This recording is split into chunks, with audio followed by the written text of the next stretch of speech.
I'd say welcome to my living room, but I am not in my living room. I'm traveling. Whoa! So, if you're new to my channel, my name is Lana Levante, and I am here to support, uplift, inspire, and hopefully that empowers you to be the best version of you you're meant to be. So, let's get this party started. Any guesses where I am? I'll give you a surprise. I'll give you a hint.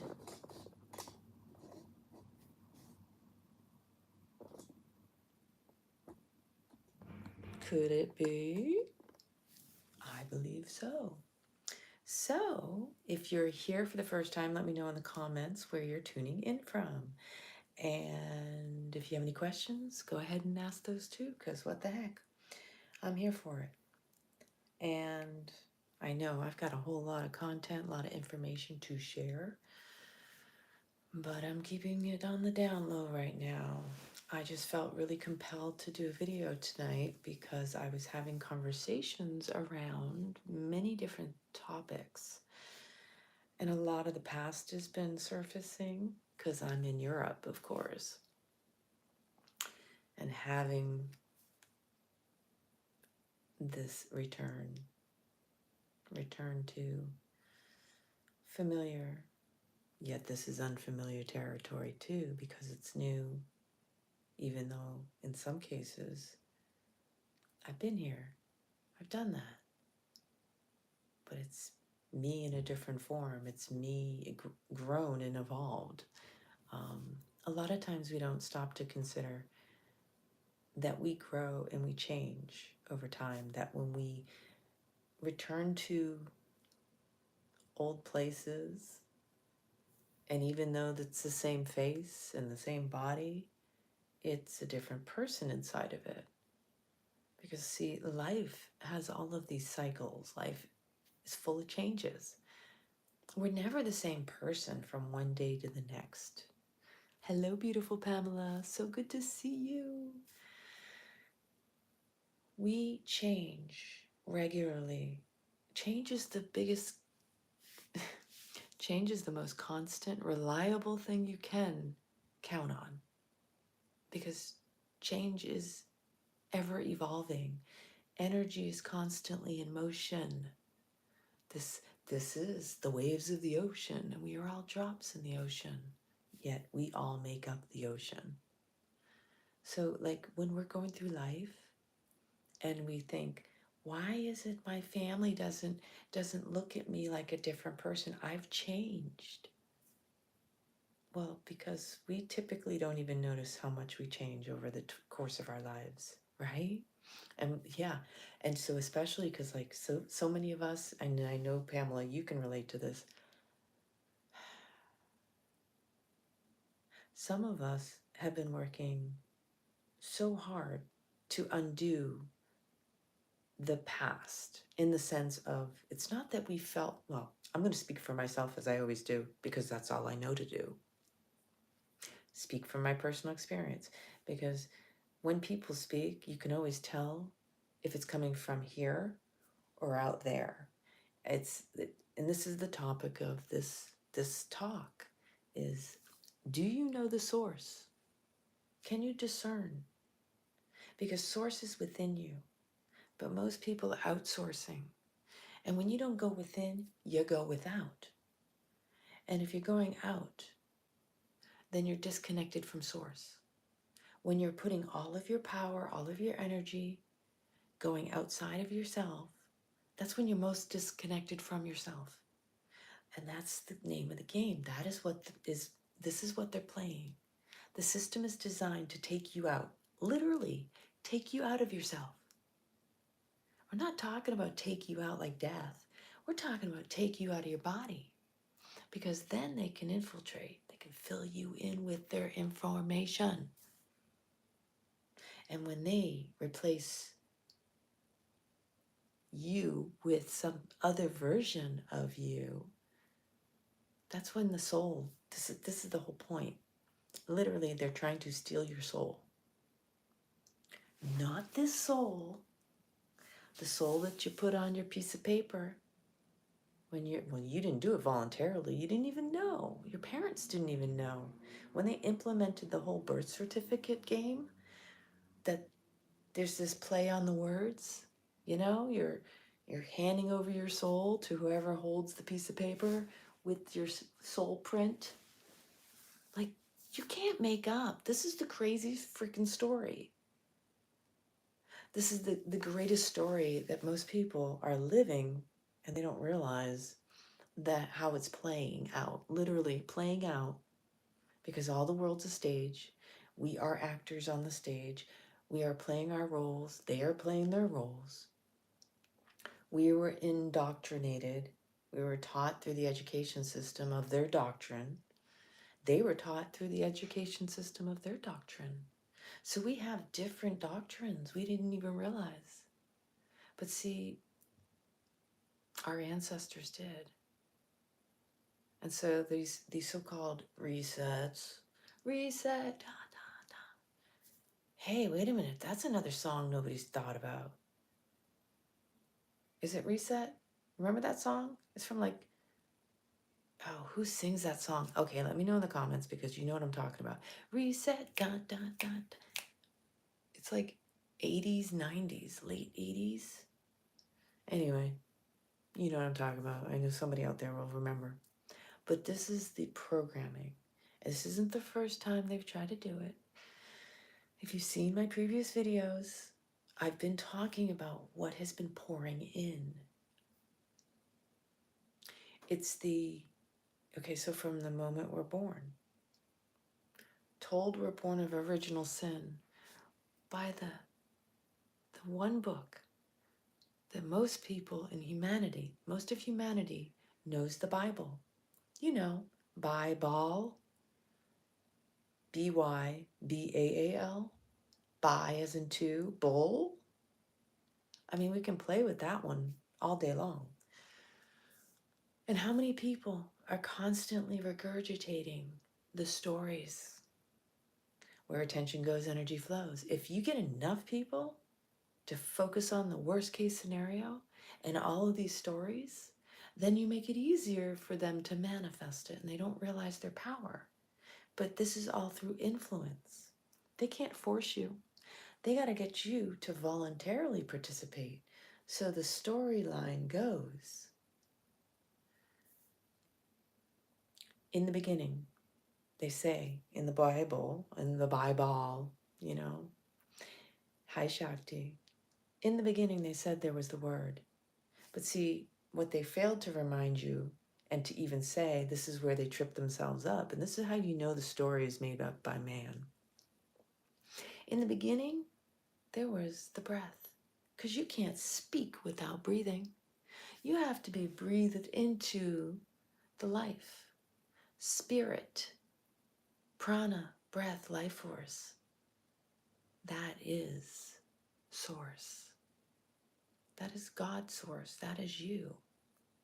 So all of life was breathed to life by the breath of life, by the spirit within us, the spirit that is us. We are all one under the sun.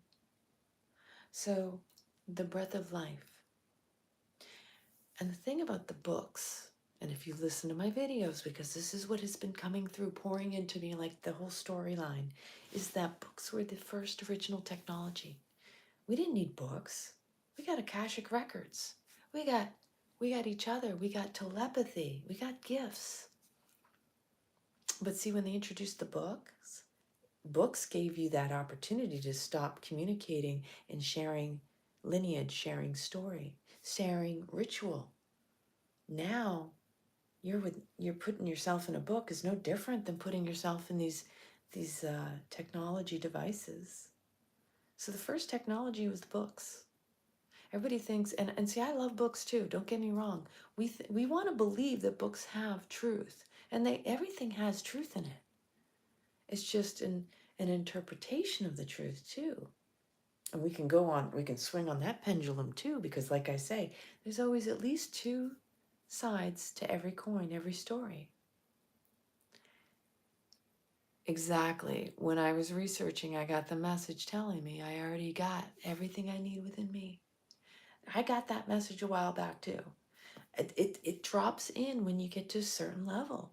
When you have been doing this work, like I've said, in the end, everything always comes back to self. What you are seeking is you.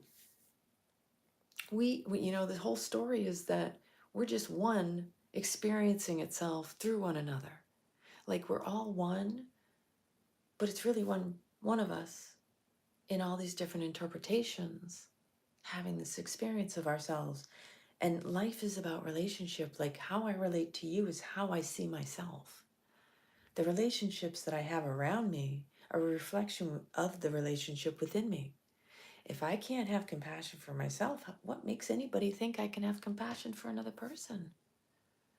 That when you show up in the world outside, it's really testing you in your authenticity and integrity. Are you showing up authentically, vulnerably as you are, from the heart, open? Or are you going out putting on the mask? Like that's a lot of work to have to put the mask on every time you walk outside your door, have to play a role that's not even who you are, you know? I love that too, by the way, that way. That books have binders. Don't get bound by and buy a book, right? You can read them if you like them. It's true. They're just as much entertainment as a television. But we're creators. We're here to create, not regurgitate. We're here to create, not dictate. We're here to create the new, not get stuck in the old. This whole idea that, something's broken, if you know what I mean, the system needs some like updating. The operating system needs a new upgrade, patch. No, we don't need a new patch. See, this is me talking from my old IT work, right? It's like we used to do updates. We put patches, security patches, or revisions, version 1, 2, 3, whatever, 0.23, all this stuff. It's like the reality is we're here to create the new. Why are we still trying to build off the old? Yeah, there's some things that we're going to keep around, but that doesn't mean the whole thing has to look the same. And in fact, that's what should make people more excited, is like, we get to choose, we get to decide. Whew.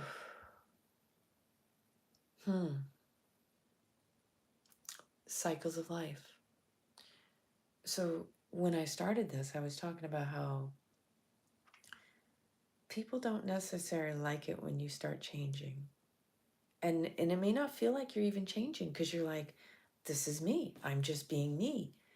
But the people around you are like, but don't, where's the other person? The other person that was like, enabling me or holding me in my shit.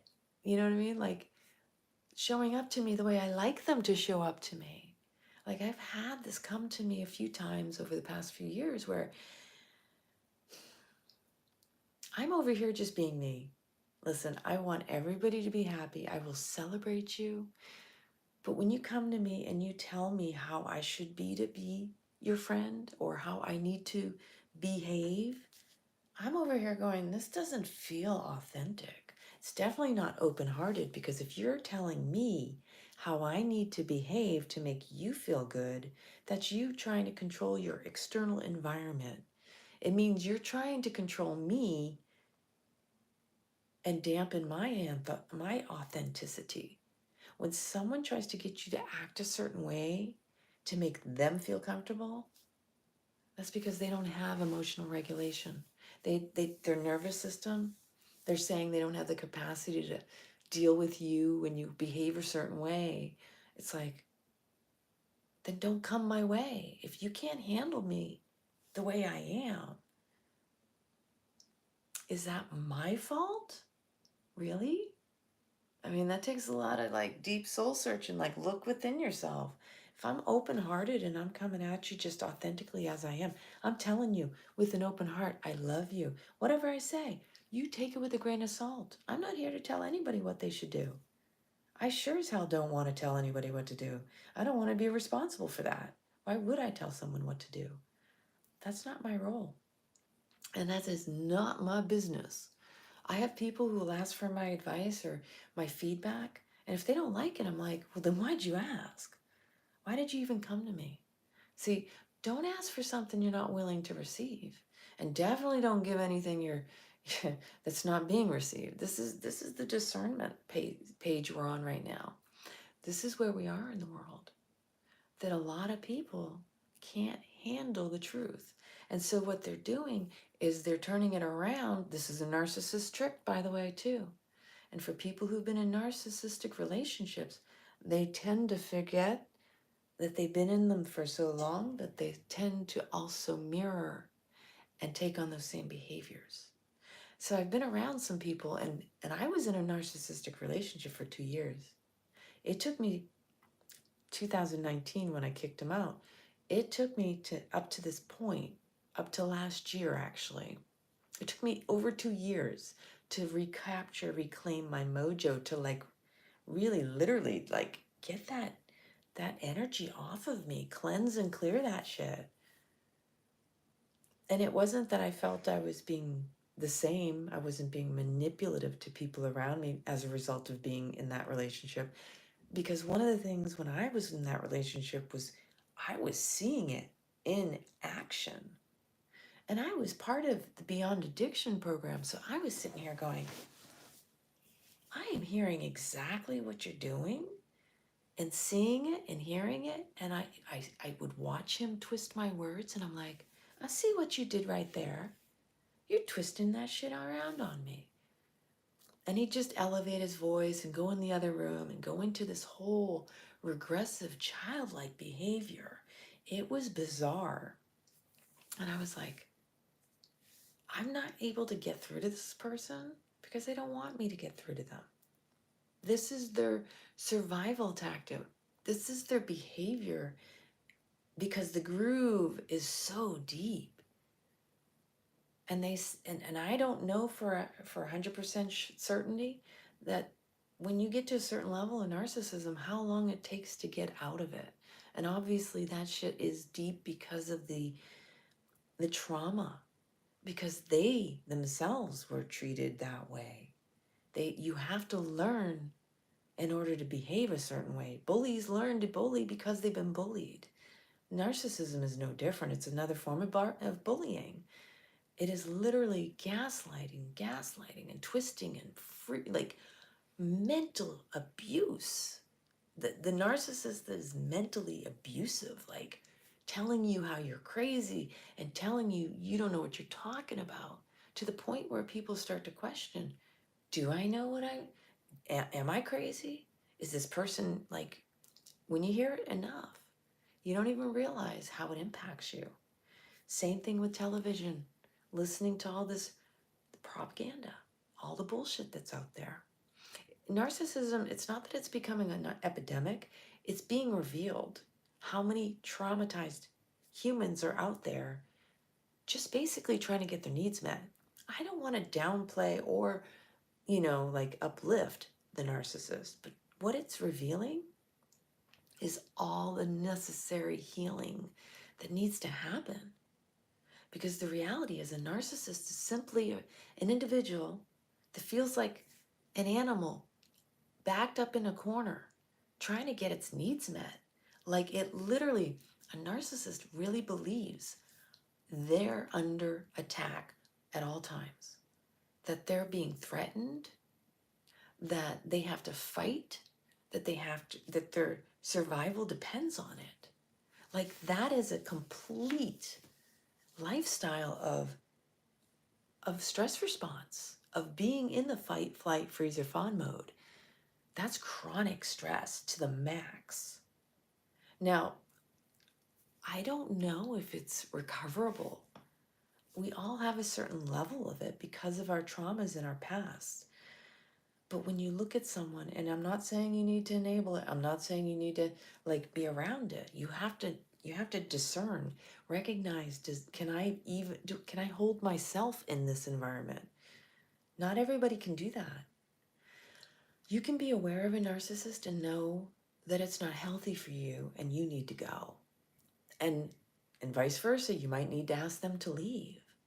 But you need to know that for you, because it takes a very strong, aware, self-confident, like seriously, it's not for the weak of mind. And I say mind because you need to be sharp to be able to spot it, to hold it, acknowledge it, catch it every time, because it will try to trip you up. And the best of them are so clever with their languaging. A good portion of my life, I recognize, looking back, my time in the military especially, because it's infamous for the gaslighting and the mental illnesses around narcissism, psychopaths, and like sociopaths. Because the reality is, in the military, you got a lot of people who are coming from broken homes. And when they go in the military, they start to recognize, ooh, I can gain some power by gaining rank. I can have power over someone else when I didn't have power over myself. When people get into positions of power that they have never experienced in their life, and that they didn't feel they had power in their childhoods, whew, that becomes like a drug. And so they get off on it. And they start to keep on going through. And if they can get to the tops, and then they abuse, because they were taught how to abuse, because that was what was used against them as they were children. And I speak about this because I experienced it a lot in the Air Force and in the government service and contracting too. Wouldn't be where I am today if it wasn't for all that stuff, though. If it wasn't for the experience, I wouldn't be able to see it, because I experienced it. And then there were times, I'm sure I did it too and didn't realize it. Or, when I did realize it, it was like, whew, I spot it because I own it in myself. Because at times in my life, I probably did it, Like, we do use forms of manipulation, influence. It's the way we behave, and we wield power to get one over, to get things to meet our needs. Like, anytime we have traumas in our past, we tend to pull out the survival tactics, the coping mechanisms. That in itself is a manipulation. It's a way to influence another person to get our needs met. The question is how often did it serve you that it became such a groove, like, that you just kept on moving with it, right? Think about it. Like, ooh, that groove is so deep, I can move with it. I know how to manipulate and motivate and influence someone to give me what I want. And that could be anything.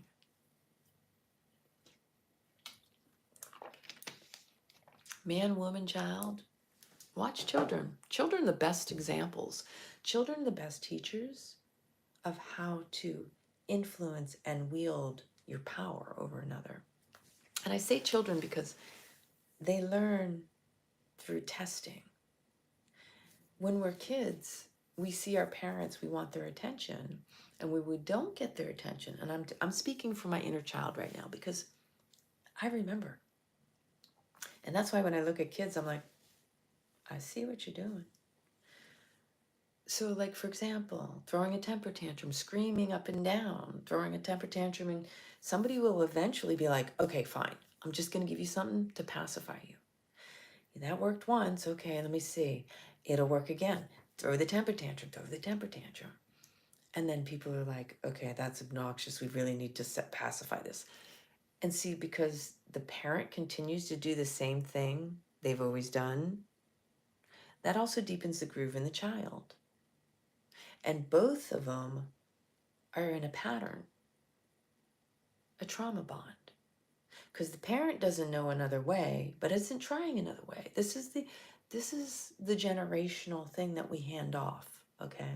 So the parents that we had and their parents that they had, and so on and so on, and vice versa going down,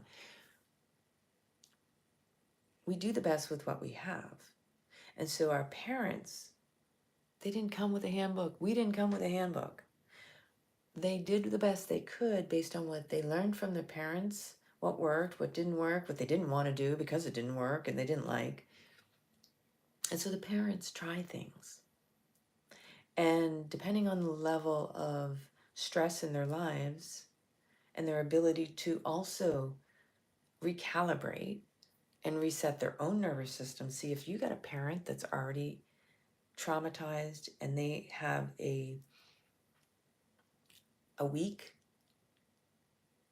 nervous system, unable to calibrate and adjust to stress, like if they're in chronic stress or triggered very easily, then it's going to be more challenging for them to adult and parent their child.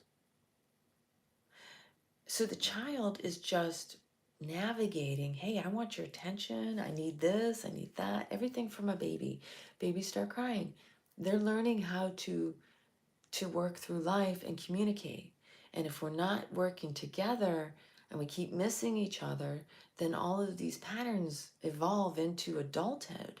So if you didn't get your needs met as a child, and it could have just been the one time you go, I remember that one time I was so scared because my mom, she disappeared. And it could have been 2 seconds, but it stuck. It created a trauma. And because it wasn't worked through, you carried it through your life. You didn't even know you were carrying it.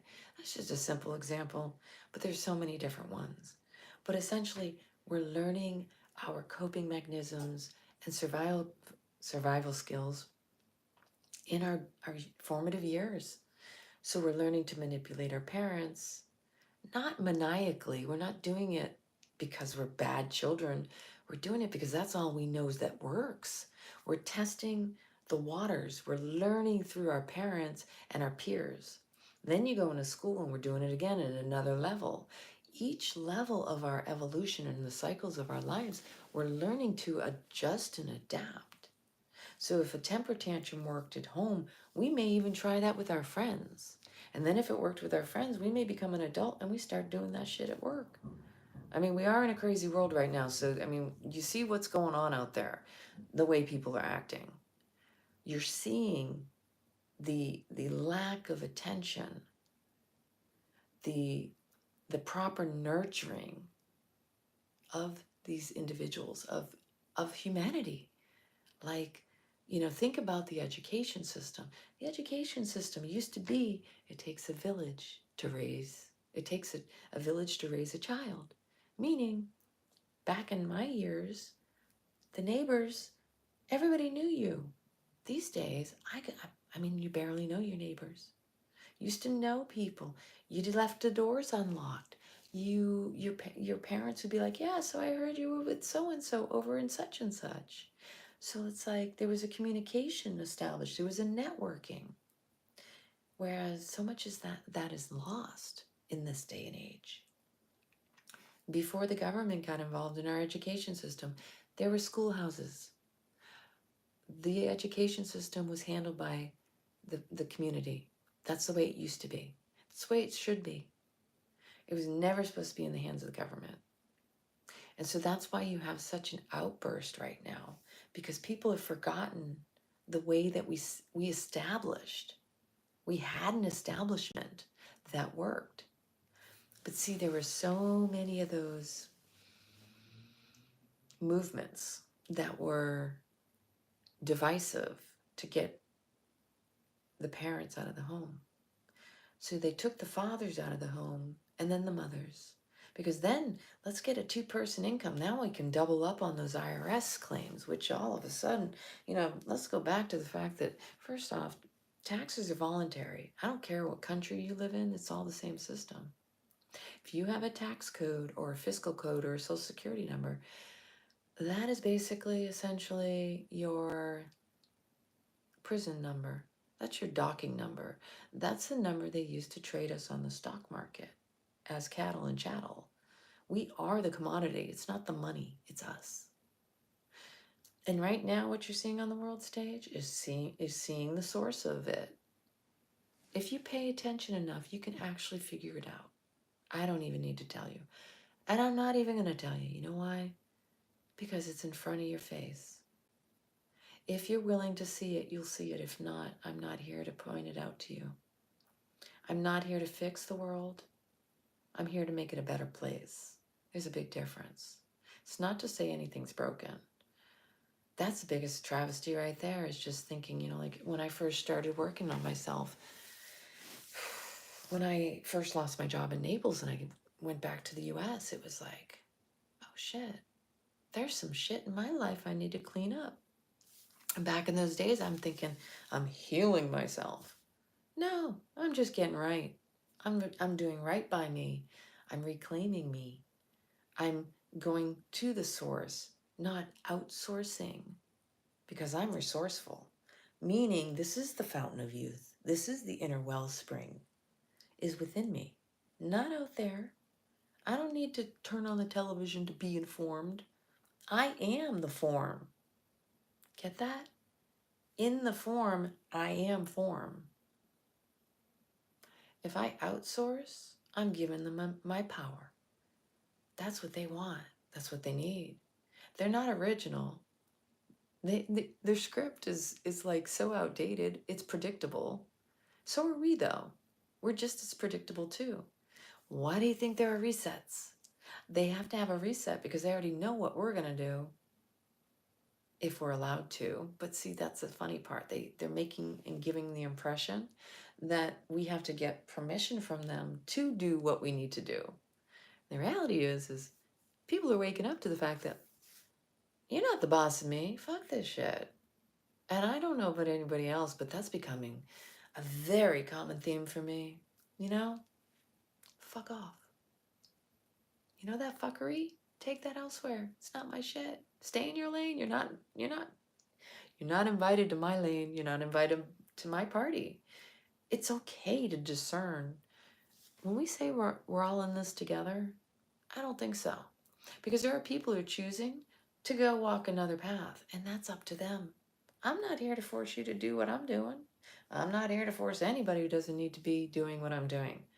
Because we're all individuals from the same source, having our unique experiences. The idea that we need to judge one another over what we're choosing to do, see, that's some fuckery. That's some spell casting. Because that's assuming that your opinion, you know, we all got opinions. They're like assholes. Don't be one. That ultimately, it's okay to have an opinion, but also recognize that just because you think it doesn't make it true. And just because you want to defend it doesn't mean you need to speak up about it. Actually, you're better off keeping it to yourself. Because that's power. There's power in just being silent. You have more power by being neutral, staying silent, and not talking about your stuff to other people that don't deserve access to you. And just walking your path. Like, stay in your sovereignty. Sovereignty is also recognizing you're not looking for an argument. You're not creating a fight. You're just living your life. And there are a lot of people out there don't even realize they like to look for fights. They like to pick fights. And sometimes they'll come after those of us who are like, listen, I'm not picking a fight with you. Why are you bringing me your drama? Why are you throwing your trauma at me? I'm not playing. And yet they'll turn it around on you. This is the gaslighting and the narcissism. They'll turn it around on you in such a way that you're like going, I'm sorry, that's not my shit. And everything you're saying to me is a projection, but yet they'll turn around. And this is what I've been experiencing. I've had some people come and trolling my accounts on my Instagram, Facebook, all this stuff. And I'm used to this. You know, I've been in social media long enough. I know there's going to be haters. But see, there's a couple things. And I've had them on my YouTube too. Here's the thing. Bad publicity is also good publicity. So if someone says something on your account, I'm willing to give everyone a chance, right? Yeah, Actually, it doesn't bother me because it's always an opportunity to learn for myself and them. So there's a certain level where I'll give them the opportunity to recognize their misjudgment, their projection. Like I'll share one with you right now. I had somebody who had been trolling me from the yoga community from a while back. He posts the most obnoxious things on my stuff sometimes, and I'm like, what is wrong with you? You're always looking for something negative to say. And then he'll attack me and say, oh, you know, you're hiding behind your spirituality and your yoga. And I'm like, am I? I don't think I am. If you've been paying attention to my content, I don't claim to be anything I'm not. I'm just being me.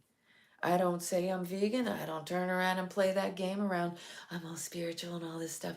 Fucking hey, really? I'm like, dude, that's some projection. And they proceeded to call me a Trumper. That one cracked me up because I posted a video about a woman who was dancing. Okay, she had this was on my, I actually think I posted it here too. She has apparently I think it says MAGA extremist shirt on or something. I'm like not even looking at that when I posted it. I remixed it on my Instagram and I stuck it on my YouTube. And what she's dancing about is that Michigan basically ousted their government because their government wanted to file a contract with a Chinese electric company. And they basically said no. And they weren't listening to the people. So the people said, no, you're out of here. And they got them out of there. So they're a township.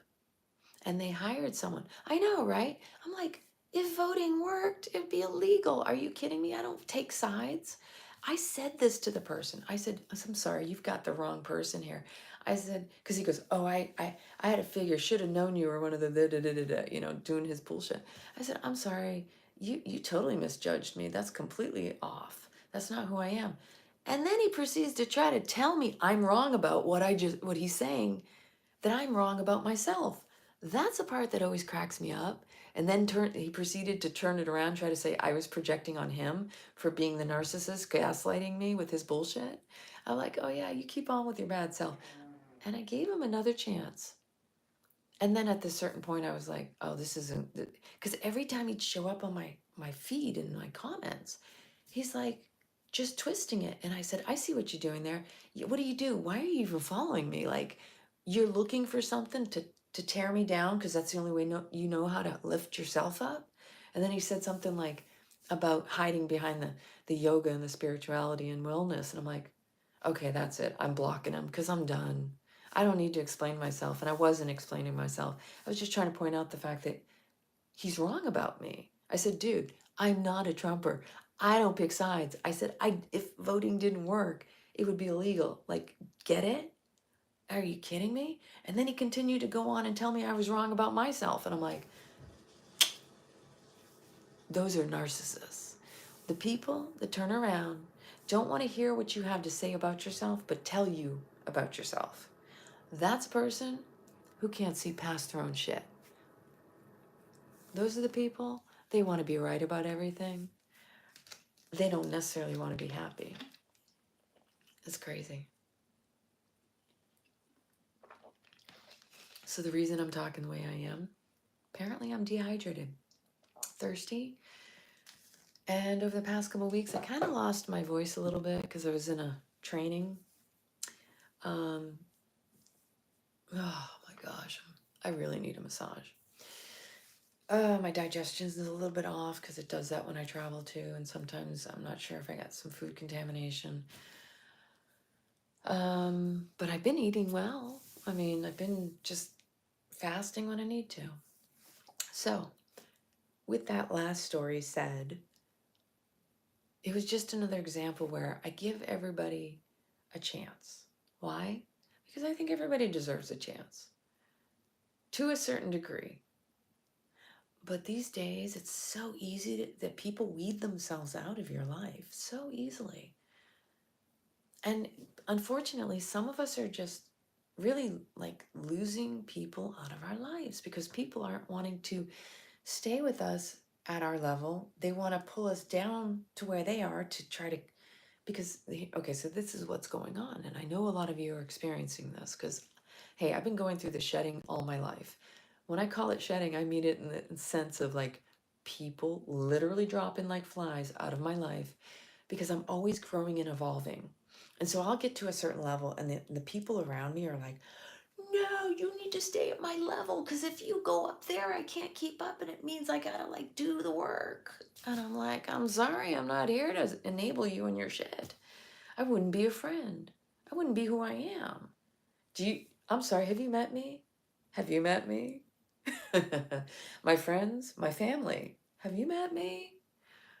And truly, the people who do appreciate, value, and love me, they're still around. You know what I mean? Because most of them are doing some form of work. My dad has evolved without me having, with me having hands off. In the beginning, when you start doing the work, you're like, I want to help everybody. I want to fix everybody. And then you realize, that's some humble pie I gotta eat. Because you're not here to fix and help other people. You're here to do your own fucking work. You do the work by doing your work. It influences and inspires others. That's why I say, I'm here to support, to uplift, inspire, and hopefully empower you. Because I see it as, if I live an authentic life, that can inspire others to live an inspired life. So my theory is that if you live an inspired life, you're going to inspire. If it's your intention to be the best version of yourself, then that is going to also be infectious, because like attracts like. And when people look at you, and this has been my life story, I want what she's having, right? Like literally me, my mom, and my sisters, we would go places as a group, as the four of us. Kid you not, there'd be nobody around. We'd be in a store. There'd be a pile of clothes and it'd be a sale or something. Let's say we're at the thrift store. I'm looking at this beautiful shirt or whatever. And it's like, I'm looking at this and, somebody walks over and they're like taking it out of my hands. I'm like, what the hell? That kind of thing. It's hilarious. And like my sister and my mom, we'd be like, you can't make this shit up. I don't know what the heck it is about us. But apparently, like moths to the flame, we attract the moths. Well, butterflies, whatever, you know. And so then we could be in a line getting ready to check out. There's nobody behind us, and then we got everybody up our ass, like that kind of scenario. But this is the irony of life. When you shine bright, you're going to attract all of it. The haters, the lovers, the lovers, the dreamers, and me. Fa la la la la la la. Yes, the great Muppet Caper. The Muppet movie was my favorite as a child. I was living in Boston, Massachusetts, and I got to watch that at Sacred Heart School. I was in Catholic school up until 4th grade. I am recovering from many things. But I'm all the wiser for all of it. So, just understand and understand that when you're doing deep work, when you're owning your shit, when you're going through dark night as a soul retrievals, inner child work, like death, life, death, rebirth, all of this, you can name it whatever you want. It's life. It's life. Life comes with changes. With changes come choices. With choices come changes. This is the evolution of humanity. We're here to grow and evolve. And so when we acknowledge that this is an always never ending, because it's ever happening, we will continue to go through these cycles. For every high, there's a low. As high as you go, and low you will go too. The deeper I dive, the higher I rise. Like there's like poetry about this stuff. There's music made to go along with this. All of those inspirations and creations come from experience. There's wisdom in it. There's codes in that. Because we are energy, we're frequency, vibration. Want to know the secrets of the universe? Think in terms of frequency, vibration, and energy. Hello, Nikola Tesla. It really is our frequency. We are frequent keys unlocking each other's codes. We are here literally as catalysts, as alchemists. That when we come together, when we connect, we unite, we are here to wake each other up. We're like literally like ciphers unlocking each other's codes. And when we come in contact with somebody, it doesn't matter if there's somebody that inspires us or disempowers us or like gives us the shittiest lesson of our life or whatever it is, it's just an experience. It's us who labels it and limits it and creates all that struggle and strife and the suffering because of our expectations and our belief systems. It's like, all that freaking dogma, you know? My dogma ate my karma. Oh, and that's how that's supposed to go, actually. Your karma, your dogma, same damn thing. It's a pattern. It's a groove. And when you get in a groove, you don't know how to move except for with the groove. Think about that. There's some play with that. Because when you're moving to your groove, it's easier to reinforce that groove. You know what I mean? So I'm talking about survival tactics, coping mechanisms. Go to the root source. Why? Is it still serving you? Like if something's still triggering you, that's your work to do. And so it's showing you that there's a repeat on the pattern, that the record player is still playing and the needle is reinforcing the groove that you are moving to. The only way to break that is to do things differently, to change it up. And choices make changes and changes make more choices. Choice is your superpower.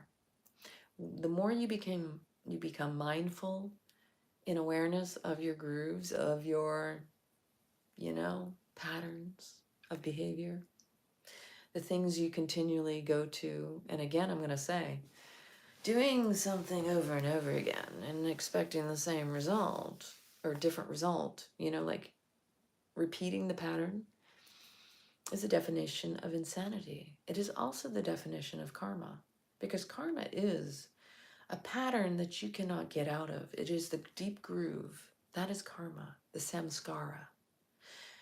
And samskara, as the word implies, is the scar, is the deep groove that has been imprinted in you. Whether it's from your childhood or an experience along your life, which is typically reinforced trauma from your childhood, because that's the point of origin. We're all deeply wounded from our time of childhood. Some of it we can go back to past lives, but it still comes in and manifests in this life as a childhood wound. And so therefore, it is always going to continue to follow us until we change our patterns. So if you have an old pattern of behavior and that groove is in there, the only way to change it is to make a change. Mindfulness and meditation, the practice of becoming aware of the unconscious beliefs, the subconscious, unconscious thought patterns. Thoughts, that's what the mind uses to construct the story, to create the belief systems. And belief systems are just thoughts you've just continued to remember and repeat and think. And just like anything, you have to confront them. You have to question them, question everything you think, question everything you think you know. Because eventually there's a point where those old beliefs no longer serve. And when they no longer serve, that's when it's time to let go.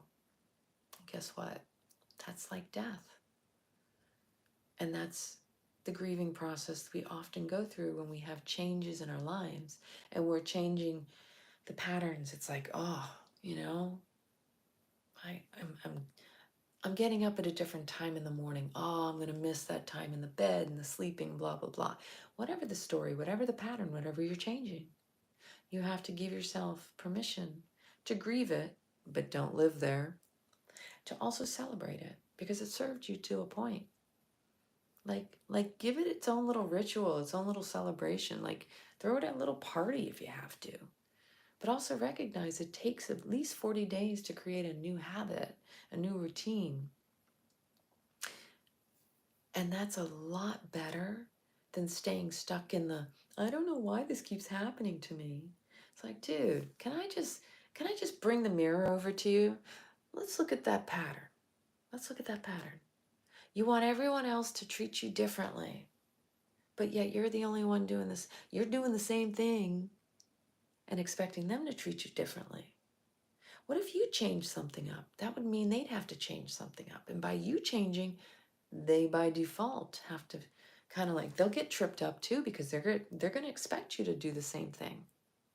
And they're going to start to, and then they're going to be like, wait a minute, you Jedi mind tricked me. And so as a result of you making a change, it by default throws out a monkey wrench and kind of like trips them up like, oh shit, I don't know how to handle this. That's not what you normally do. And the more you do that, you loosen the groove and you move differently and you got a new rhythm, because that's what we're meant to do. We're meant to grow and evolve. We're not meant to be like stuck in one place or one pattern. But the karma is the insanity. The karma is the samskara, is the scar, is the groove that you move thinking, oh, I'm all good. It's like, oh shit, no, you're not. It's some humble pie when you recognize that I'm thinking they're treating me like shit, but the reality is you're the one who set the precedence. That's because that's how you're treating yourself. And I have had these conversations with several people where I'm like, I'm your accountability buddy. I am here to inform you. Just 1 minute. I've been listening for a while to the same story over and over again. I'm not here for your projectile vomit anymore. Listen up here. We're going to stop this right now, and you're going to listen for just a moment. If you don't want to take this advice, that's okay. But I'm just going to share with you what I've been hearing. You're telling me those people are treating you that way, and you want them to change. But let me tell you something. You're not doing anything to change. What makes you so damn special that they should change and you shouldn't? Might that be something you might want to sit with? Just saying. Just saying. Get out of your own way. It's the only way. Guess what? If I didn't spot it, it would mean I didn't got it. But I didn't. I did got it. I got that one well a whiles back. I was like, oh shit, that was humble pie for me. Acknowledging, like, I'll use the best example that I have that's from years ago, because recently I had a dream about this ex-boyfriend. So my Italian boyfriend, at the low of my dating, okay, not really the lowest of lows, but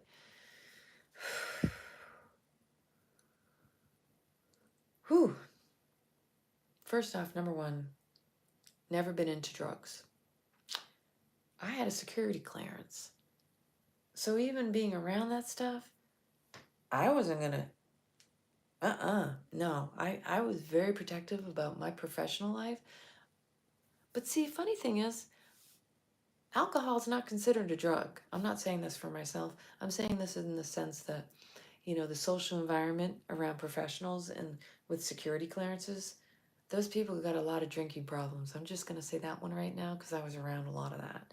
And I don't like drinking to the point of being uncontrollable or forgetting stuff. But I'm a lightweight because I'm not that big. Boy. So with my ex, now ex, he had a drug problem. I never participated. I was the clean girlfriend. And he actually showed me around like a trophy. Like, yeah, she doesn't do any of the stuff I do. And he thought that was great. Like, look at me, I could get a woman who was clean. So I get that psychologically. So I get that I was the token girlfriend that was not doing all the things he was doing. And I really genuinely cared for him. My inner child could see him in his soul potential. My inner child could see his hurt inner child too. But see, we were both two hurt people that came together because I was still working through my own stuff and I was still in my temper tantrum phase as an adult.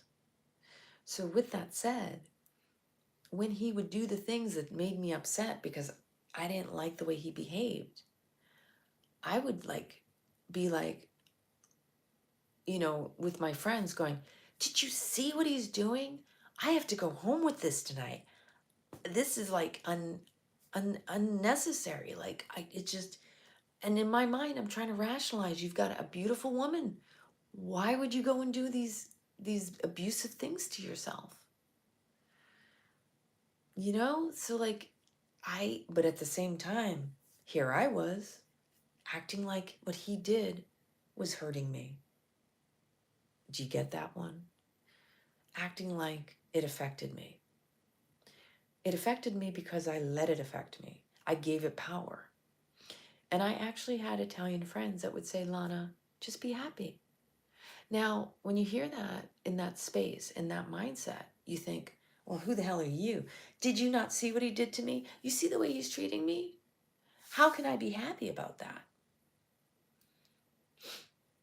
I had a huge wake-up call during that relationship. It taught me a lot about myself. First off, self-worth, that why would I even allow that kind of treatment? It's not to say he wanted to treat me that way. It was just because that was his way. That was him trying to escape his pain.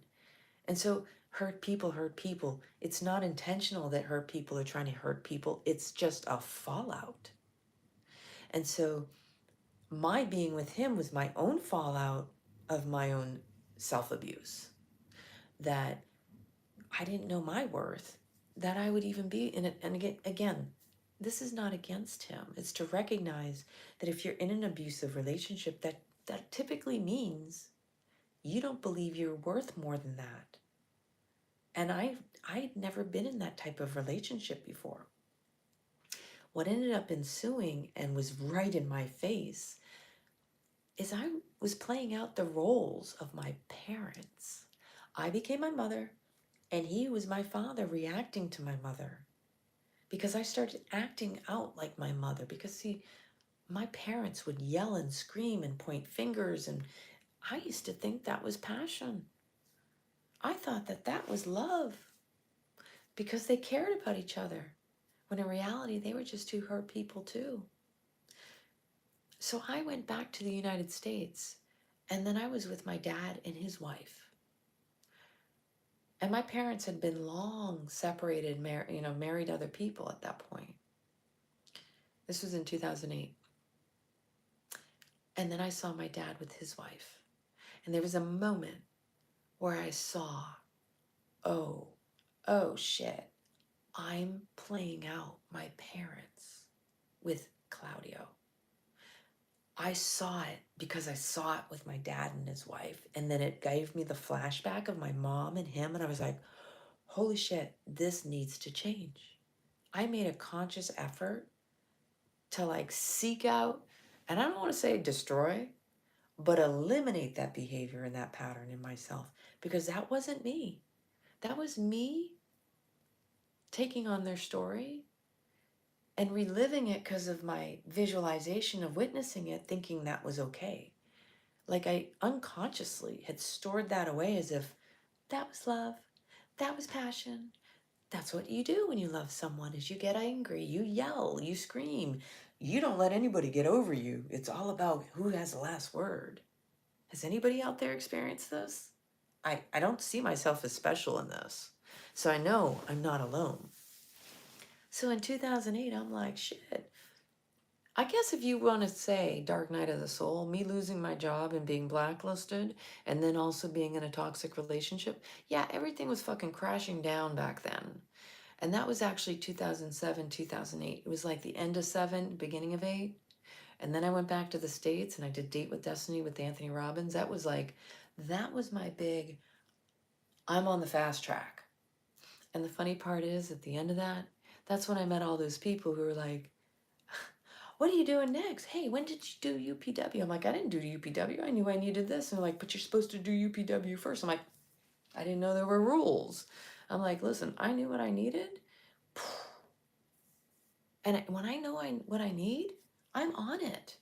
Like, I know myself. I've always known myself until I didn't know myself, and then I knew myself again. It's like there's more layers to getting to the root, to source.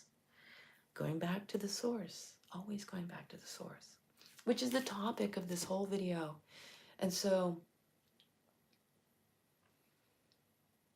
I was saying to someone earlier, and I've said it a couple times already, and I really want this to stick in whatever way it sticks for you, because I think this is truly important. We have a new moon tomorrow. We have a lot of shit that's in our face right now. It's the shit we need to face. That's why it's in our face. You know, the shit show, because we're monkeys flinging our shit around.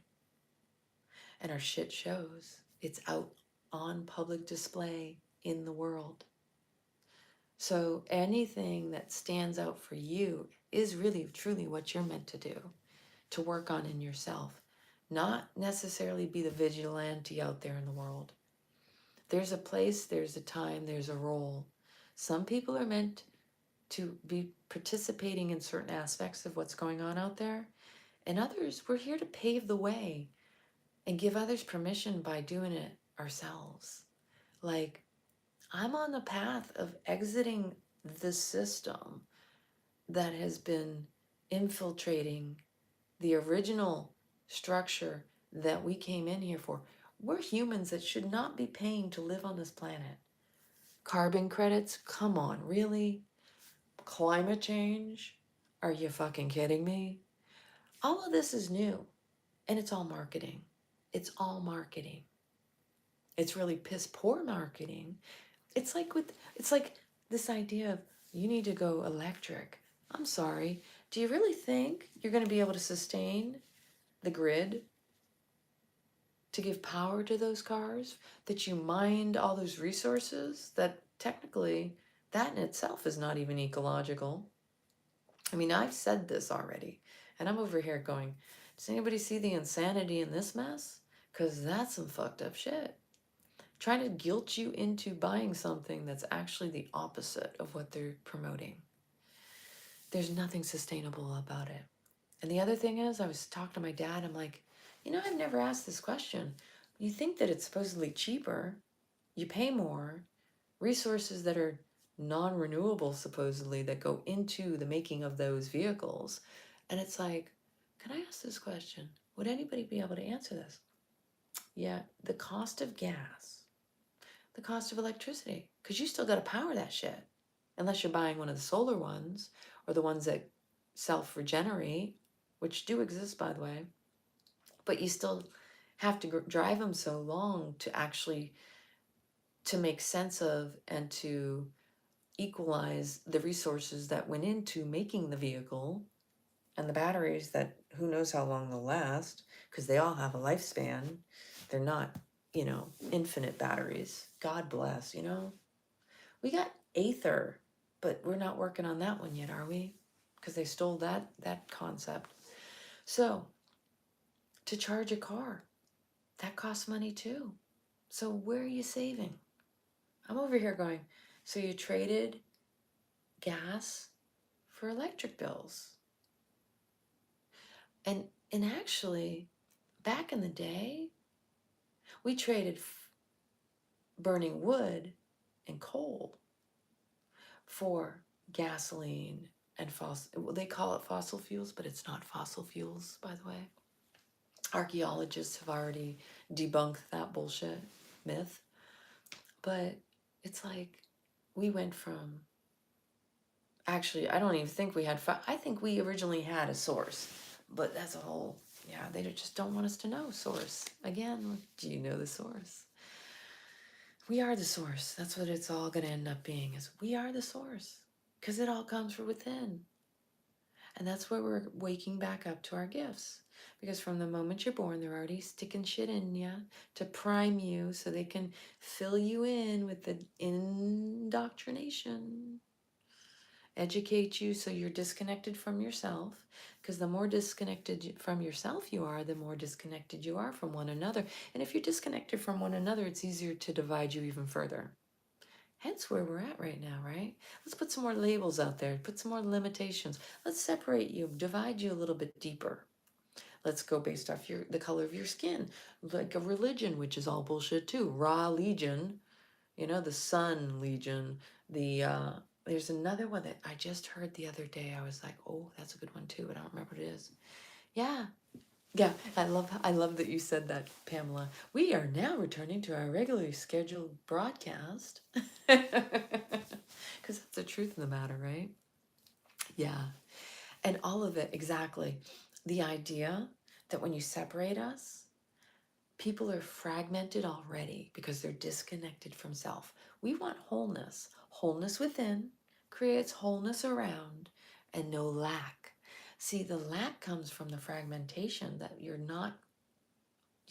missing something. There's a void that needs to be filled. And it's because you were told to suppress that. And you know what happens when you suppress something, it unconsciously expresses itself in a way that eventually you gotta confront it, you know? So what you suppress, it will express unconsciously until you address it. So this is where we're doing all this work. We're all like, how do I get right with myself? It's by facing all that shit you don't want to face. If you are unhappy with something out there, go to the source. The source is within you. Because when we get right with ourselves, when we tap into our inner wellspring of source, the fountain of youth is within you. It's not in any creams, elixirs, and all the shit around you. That's outsourcing, right? You want to resource, to return to source, to come from within, not go without. Don't outsource. You got to get back to source. So as I was saying to my friends just before I started this video, and literally this is what dropped in, was about, do you know the source? This is where it came from. Anyone who knows, and I know so well, following the white rabbit down the rabbit hole, that's part of the distraction too. Remember, as we started this little game a few years ago, we're coming up on 4 years now, right? Divide and conquer, choosing this or that is the trap. We can get you to choose a side. We got you hook, line, and sinker. They cast a line, they cast the spell, and you fell for it oh so well, that when you fell for this and you fell for that, they had you either way, because those are the two halves of the whole. Those are two halves of the story. Put them together, and they got you good. Fighting against each other, they got you even better, because that's feeding off of your energy. You are source. You are the battery. You are their supply, and they're addicted to you. Problem is there's so many of us addicted to them. We're doing the this or the that. We're getting caught in the trap, not recognizing. They're going down the rabbit hole. Have you ever heard of anybody come out of that rabbit hole? It's infinite. It's endless. It will suck you in. It will trap you. Come on, Alice. Have another bite. Let's see how small you can get, or how large you can get. I know, don't abuse my substance. That's cute, right? But this is the point. You going down the rabbit hole is not getting us out of the hole. And there's another one. Going down the hole eliminates you being whole, because it takes it out of you. That the source of you is not going down that hole. It's staying here, where soul is whole. Down that hole, it steals your soul. It's the other half of that hole. Whole or whole. Get it? You can't make this shit up. I literally just, that's what dropped in now. The rest of that about the whole and the whole. The whole is meant to create more holes in you, to fragment you further. Because the further you dive, and don't get me wrong, the deeper I dive, but that diving is within. The higher I rise. And that again is infinitely in. Infinity is into me I see, the intuition, intuit, I, on, within. Yeah, all those rabbit holes are all about keeping you disconnected and taking you from your whole and placing holes within you. You can play with the words as much as you want. The more, see, here's the thing, the more willing you are to see something, you're going to be it, you're going to see it, you're going to feel it, you're going to taste it, touch it, smell it, all of it. Because that's heightened senses. That's what heightens your intuition. That's what taps you back into your source. When you start to see the patterns because you know yourself so well, you can tap into source and tune out all the outsource, because that's what you need to do. When we're going down these rabbit holes, all we're doing, we're not becoming holy. That's the other dogma of religion, this unholy truth. False prophets professing that you follow their false indoctrination as they feed you with their prophecy. Do you get the spell, the casting? Hook, line, and sinker. So, seriously, I see too many out there because I've done it and I do it. I'm just as guilty. If I didn't notice it, I wouldn't share it. It's very easy to get sucked into this vortex that they're trying to create of choosing a side. How about step aside? Be the witness on the sidelines, but don't get involved. Not the way they want you to. When they're trying to force you to choose, that's the trap. Choosing this or that is the trap. That's why the teachers, the gurus always said, choose the middle way. Neutrality is the way. And that means getting out of your own way. Because the mind, the monkey mind, the Wedico mind virus will take you and say, but this belief system, those thoughts you kept on thinking that created the groove. And we are the most addicted to our BS, our belief systems, the biggest bullshit. That, hey, we all got it, right? You gotta own it. You just gotta own it. The force is stronger around the middle, exactly. So like in a vortex or like in the eye of the storm, you need to remain calm. Can you be resilient and steady and strong? That is your role. Those of you who do fall, you will get back up if you're willing and able. That's what builds resilience. That's what builds the courage muscle. We have to exercise it.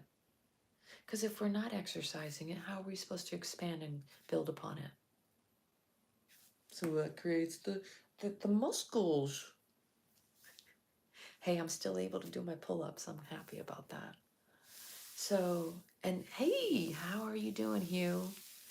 So like, this is my message tonight, and I apologize for not having done a video sooner. I've been wanting to, but I've been so exhausted and drained, and really having my own stuff going on at the same time. Always remember, take what resonates, what aligns with your heart and soul, and like sit with it. Like, don't expect it to drop in instantaneously. Like, whatever you're dealing with, journaling is so cathartic. Writing it out, just get it out. A lot of times when you put it on paper, it's like dumping all the mind chatter. And then if you're like me, and I do this a lot, I'll be like, oh, down on the journal. I'm like, whoa, more comes up. And see, something I've learned in relationships, and it's been very helpful for me because of the narcissism and the experience I have around relationships and recognizing patterns. And when people come at me trying to tell me that I'm projecting on them or they twist my words, I'm like, I sit with it and I'm like, what is my part? What is my role in this? And what aligns and what resonates? Because for me, there's an inner truth teller, and there's this, that's not mine. I recognize what's mine and what is not. And it takes time to really hone this inner truth barometer to recognize, like, like somebody comes at you and they're, you don't respond or you don't react, you give it a little time. Give yourself, oh, thank you for the great hike. That was amazing. I had some others too, but I'm going to consolidate some of my other videos into like shorts or, a couple other videos, but it's a craft and you're honing your craft. And this is something you've had throughout lifetimes, and we're learning how to tune back into and tap into our gifts of intuition. We all have this. This isn't something special. We all have it. And it's really about reclaiming and owning it to the level of where you trust yourself again. Because that's what it is. When you're throwing stuff out at other people and pointing fingers, and those other three are pointing back at you, you spot it, you got it basically confronting yourself about shit, because the other person mirroring something at you, and when you're telling them, when you're you're pointing, you're wielding the biggest boomerang. This is a spellcaster, this is a wand. You're wielding a spell. And those three fingers are literally bouncing them back at you. So when you're accusing someone of something, you're essentially just basically calling your own shit out. You're calling it out and playing it out with another person, because your inner child is like, and I've talked about this in my past videos for the past few years, your inner child calls in a third party when you're not willing to face your own shit. The inner child will throw basically an energetic temper tantrum. It's like, I'm feeling neglected in here. You motherfucker, you're supposed to be taking care of me. What you're doing is throwing me out to the wolves. So I'm going to call in a third party with or without your permission. It's going to appear like we're being attacked, but the reality is we're playing out an old trauma in an attempt to heal it. That's what we do.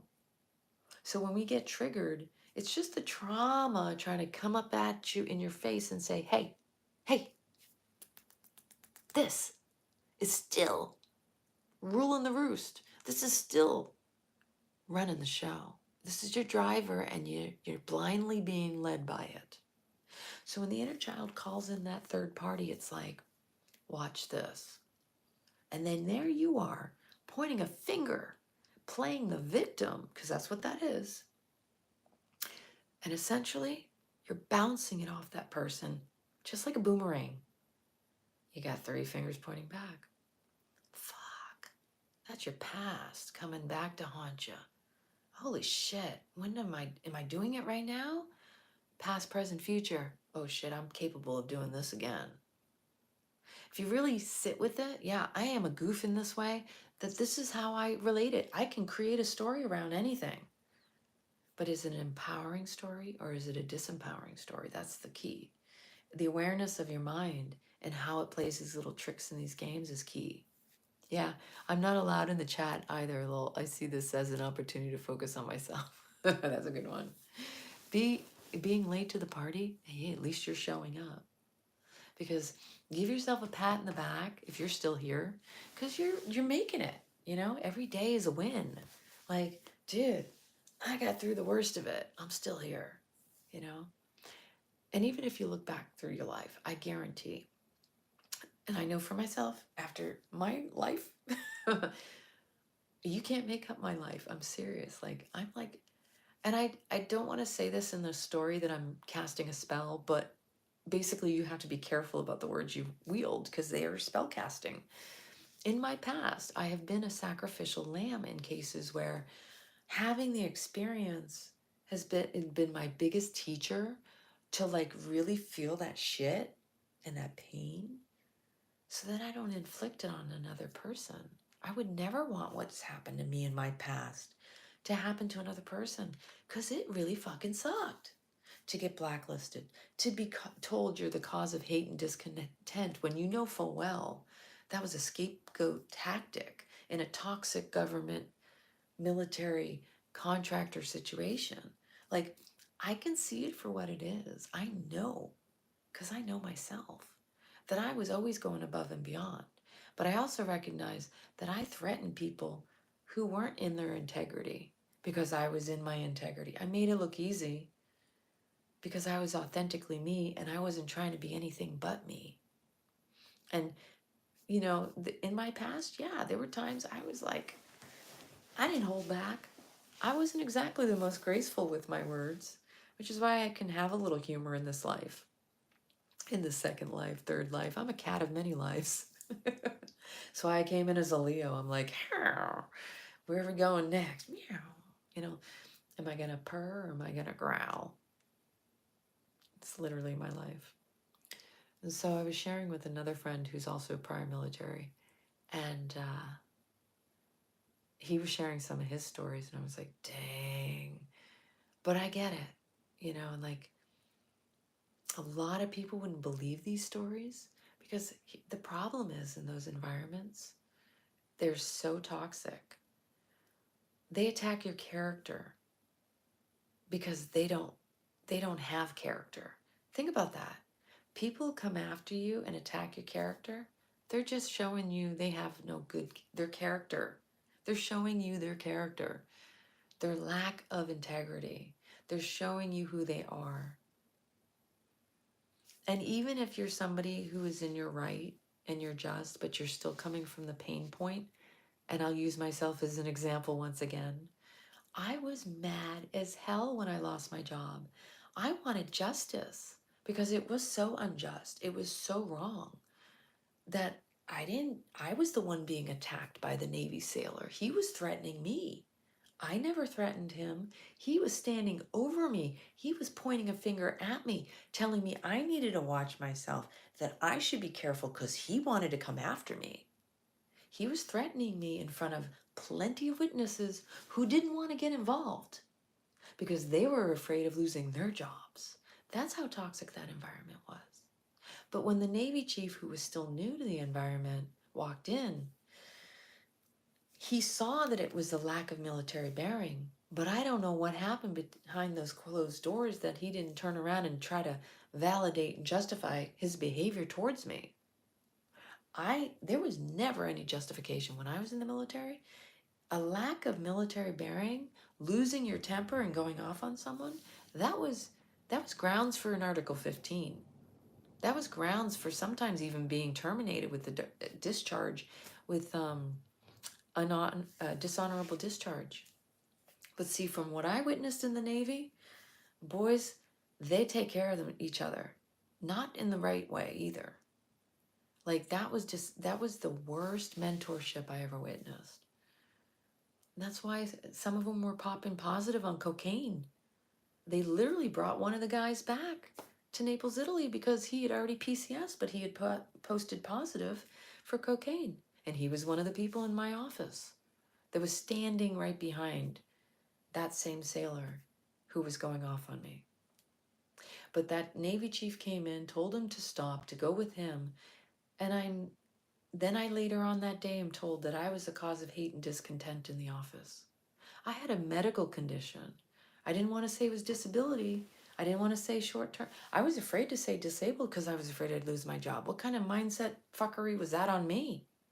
And the reality was I was like very uncomfortable in my work environment, physically, emotionally, mentally, spiritually. Like I was being sucked dry, you know, but in my mind, I was thinking I need to work. And that was because of my belief system, because I was still kind of like not that far out of being in the military. 2008, I was only out of the military for 5 years at that point. Not even 5 years. So I have to give myself grace because in my mind, I was thinking I keep at a work level that's always at a high standard, you know? I learned my lessons. And guess where I'm at in this point in my life? I learned to slow down because I was a workaholic. You think? Because back in those days, I was a runner. I could run long distance. You know, that's a manifestation of the mind wanting to wander, to run away, to constantly be on the run. is to never be present. So a lot of times running, even though running was my moving meditation, I will say that. I mean, I've always been a meditator, but I was still running from my shit. And what I was suppressing was expressing physically. What I was suppressing in that toxic work environment was manifesting in my physical body. For a good portion of that time, it was showing me that I wasn't aligned to that work shit, that work stuff, you know? When you're asking about the ID and birth certificate to join, are you talking about the military or are you talking about something else? Can you clarify that question? I mean, when I was in the military, my understanding, you would have to, because that's under, what I didn't know during my time, I learned we had people come from Puerto Rico who are Puerto Rican, which is a weird thing that I'm not still understanding with Puerto Rican. I think Puerto Rican, they could, and Dominican Republic and Cuban, I think we did, maybe Cuban. We had people come in that were Dominican Republic. I had a colleague who was a supervisor, and also Puerto Rican. Somebody who was born the exact same day and year as me. That was cool. But the thing is they were allowed to join the U.S. Air Force, and I didn't know how that worked. I never asked the question, but my understanding was you always had to become, because you have to be a loyalist of the nation that you're serving. I don't know. Maybe that's how you get automatic citizenship. And I used to love, I mean, my running time was overseas. I lived in Europe when I was a big time runner. So like in Belgium, we had running paths all over the countryside. When I lived in Naples, I was part of the Espresso Harriers, like runners with an espresso, coffee drinking habit. Or coffee drinkers with a running habit, we used to joke. And around the base, we had all these different runs, and each one of them had a nickname. Dog bite was the one where somebody got bit by a dog. Widowmaker was the really steep one where you went up a really high incline. We had a lot of cool names and runs, and loved running with my running club because we would sing, and like my thing is perceived exertion. As long as you can talk and have a conversation while you're running, then you're breathing. And if you're struggling to talk, that means you're having trouble breathing. So military and anything else that has to do with bank accounts. Okay. You can set up a bank account. You can set up your trust. Like what I'm in the process of doing is I've already double authenticated my birth certificate. That's a process in itself. And then establishing a trust, and then putting everything within the trust. And then when you've reclaimed your securities and your sovereignty, you put them on notice so that your 𝐒𝐚𝐬𝐬𝐲, your straw man, as they call it, your entity, your corpus, basically your dead, and your dead at sea,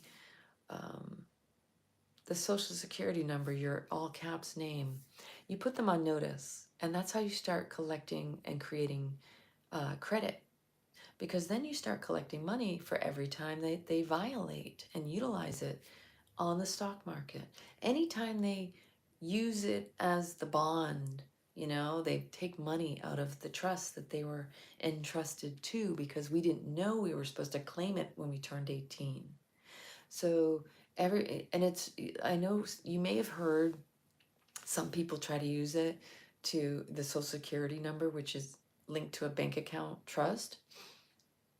You really can't do that. There's something around a 7-year before you can legally claim it, I think is what I heard. I don't know. Don't hold me to any of this. I don't know anybody who's done it yet. But essentially, you can't be just going and try to collect on that money. You have to establish yourself. You have to show that you know that system so they can't fuck with you. And it takes staying strong and true to what you know, because it's all legalese. It's all languaging, the casting of the spell. And Pamela, I'm the same way. This is why I don't run. I have a shorter tibia bone on my right leg, which apparently is what's caused my whole misalignment in my spine and my pelvis and everything, which is why I've been working with the neuromuscular therapist. And he's a Green Beret. He was in Vietnam, man. He's got some stories. Speaking of which,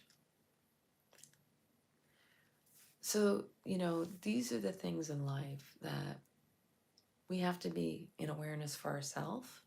There's a lot of fuckery going on in the world, but it's about getting right with ourselves. And I'm going to go back to the beginning. Source. It's up to us to go back to the source. They can't source from us if we go back to our source. When we outsource, we give them our source. That's the name of the game. Again, all this space cadets running around, all of this spell casting is essentially just getting you to forget. That's what it's always been about. Disconnecting you from source from the beginning, from the moment you came through the birth canal.